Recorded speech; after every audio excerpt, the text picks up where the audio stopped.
سلام، من کارن ابراهیمی ام و به قسمت دوم خودشناسی خیلی خوش اومدید. امروز میخوایم راجع به موانع خودشناسی، راه‌های غلبه بر اون و چند تا تمرین بهتون بگم که انجام بدید. امیدوارم که تمرینای قسمت یک رو انجام داده باشید و توی کامنت برام بذارید که ببینم چقدر تغییر کردید. حتما کامنتاتون رو میخونم و حتما هم جواب میدم. بریم برای قسمت دو. تا حالا شده که بخوای خودتو بشناسی ولی ببینی خیلی شرایط پیچیده است یا اصلا بگی ولش کن بابا مهم نیست که بشناسم که چی بشه، اصلا ولش کن حوصله‌شو ندارم. یه شاید هم داری انتخاب مهمی انجام میدی، نمیدونی چیکار کنی، گیجی و اصلا تو انتخابات میمونی. اگه این حس رو تجربه کردی بدون که تنها نیستی، چون خیلی از ما این حس رو تجربه کردیم. فقط کافیه که یکم خودمون رو بشناسیم تا آگاهانه انتخاب کنیم، آگاهانه تصمیم بگیریم و آگاهانه زندگی کنیم. امروز میخوایم راجع به این موانع صحبت بکنیم تا بدونیم که چطور میتونیم از این موانع عبور بکنیم. خب ما چرا خودمون رو درست نمیشناسیم؟ ما میگیم که ذهن ما مثل کوه یخ میمونه که فقط قسمت کمیش بیرون از آبه که ما میگیم خودآگاه ما و قسمت عظیمی از اون در زیر آب و پنهانه که ما بهش میگیم ناخودآگاه ما. یه چیزایی که فکر میکنیم که باور شخصی ماست در واقع ناخودآگاه ماست، ولی خب ما ازشون خبر نداریم. فرض کن که از بچگی بهت گفتن تو خجالتی هستی و تو هم دیگه باور کردی خجالتی. ولی آیا واقعا اینطوریه یا فقط بهت یک برچسب خجالتی بودن زدن؟ قطعا واسه خودمون و واسه همه ما پیش اومده که یه کارا رو باید انجام بدیم ولی نمیدونیم چرا. مثلا باید توی کلاس با پرستیژ باشیم، اگه ازدواج نکنیم شکست خوردیم، باید همیشه خوشحال باشیم. اما این باورها و این بایدهای ما از کجا اومده؟ بیشترشون از خانواده، از جامعه و فرهنگی توش زندگی میکنیم نشأت گرفته. حالا چطور ازش عبور بکنیم؟ یک سوال از خودت بپرس. آیا این حالتها و بایدها آیا به من واقعا تحمیل شده یا واقعا مال منه؟ مثلا تو همیشه فکر میکردی که پزشک بشی ولی علاقه درونیت اینه که موسیقی بخونی. خب حالا به نظر تو کدوم یکی به تحمیل شده و کدوم یکی واقعا مال خودته؟ یکی از بزرگترین موانع خودشناسی اینه که از قضاوت دیگران ما میترسیم. مثلا میگیم که اگه من فلان کار انجام بدم بقیه فکر میکنم بی‌کلاسیه، یا من اگه احساسات خوب واقعی خودم نشون بدم بقیه مسخره‌ام میکنن. همین ترس ها و قضاوت ها باعث میشه که ما از خود واقعیمون بخوایم فرار بکنیم. بریم سراغ تمرین شماره 3. دو تا رو تو قسمت 1 گفتم، این تمرین شماره 3. تصمیمات کوچیک. یک روز تصمیم بگیرید که تصمیمات کوچیک زندگیت رو بدون فیلتر بگیرید. یک روز بدون فیلتر تصمیم بگیر. نتیجهش رو بهم بگو. به نظرم خیلی نتیجهش جالبه. خیلی از ماها ترس از روبرو شدن با حقیقت داریم.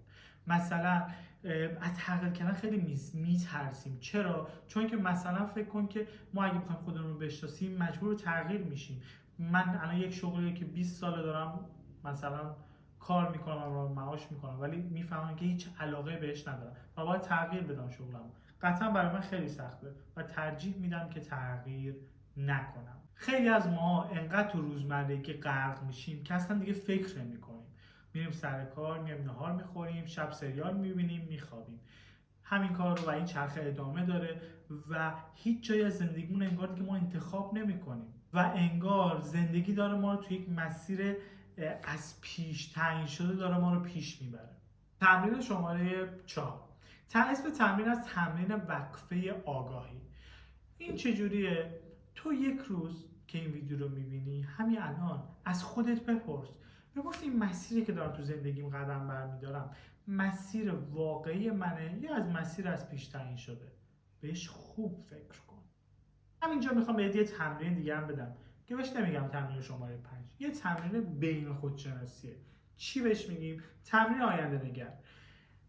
فکر میکنی که توی 2 سال آینده و 5 سال آینده و 10 سال آینده خودتو کجا میبینی؟ برام هدفها رو تو اون دفتر بنویس. اگه دوست داشتی عکسم برام بفرست تا منم بخونم و با هم دیگه بتونیم صحبت بکنیم. پس توی تمرین 2 سال قراره چه هدفهایی داری؟ توی 5 سال آینده چه هدفهایی داری؟ و تو 10 سال آینده. یه مانع دیگه که خیلی سخت میذاره ما تغییر بکنیم یه جمله است. همینم که هستم. این جمله انقدر مقاومت ما رو در برابر تغییر سفت و سخت میکنه که به اجازه نمیده ما هیچ کاری بکنیم. من همیشه آدم خجالتی ام، نمیتونم تغییر کنم. من همیشه آدم عصبی ام، همینم که هستم. من هیچ وقت ورزشکار نبودم. تو سن 40 سالگی بخوام ورزشکار بشم. اما این یه تله ذهنیه. بریم سراغ تمرین بعدی. امروز دارم خیلی تمرین میدم.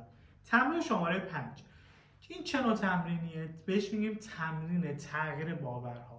4 تا برام جمله بنویس که با این شروع میشه. من تا الان این کار رو انجام نمیدادم، جای خالی، اما الان میخوام این کار رو انجام بدم. مثلا من تا الان سازی تمرین نکردم بنوازم، الان میخوام شروع بکنم. 4 تا جمله برام بنویس بر اساس سلایق و علایق خودت. این جملاتی که توی دفتر خودتون می‌نویسید هیچ داوری نداره. قرار خودتون بعد از 6 قسمت همه اینا رو مرور بکنید و یک خودشناسی شگفت انگیزی دست پیدا بکنید که بهتون قول میدم که خیلی بهتون کمک بکنه. بریم سراغ تمرین عملی بعدی. 3 تا 4 تا سوال میگم، توی دفتر خودشناسی برای خودت یادداشت میکنی و به این سوالات جواب میدی. بزرگترین ترس من در مورد شناخت خودم چیه؟ اگه توی خودم چی رو بشناسم میترسم. کدوم باور قالبی یا برچسبی رو داری از کودکی با خودت حمل میکنی؟ اگه هیچکس قضاوتت نمیکرد تو چطور الان زندگی میکردی؟ این نکته هم بهتون بگم، نوشتن معجزه میکنه. تو پستام، تو استوریام، همه جا به مراجعه کنندام به همه میگم بنویسید. نوشتن معجزه میکنه و همین که شما شناخت باورهای خودتون رو روی کاغذ بیارید میفهمید که دارید چه کار شگفت انگیزی رو انجام میدید.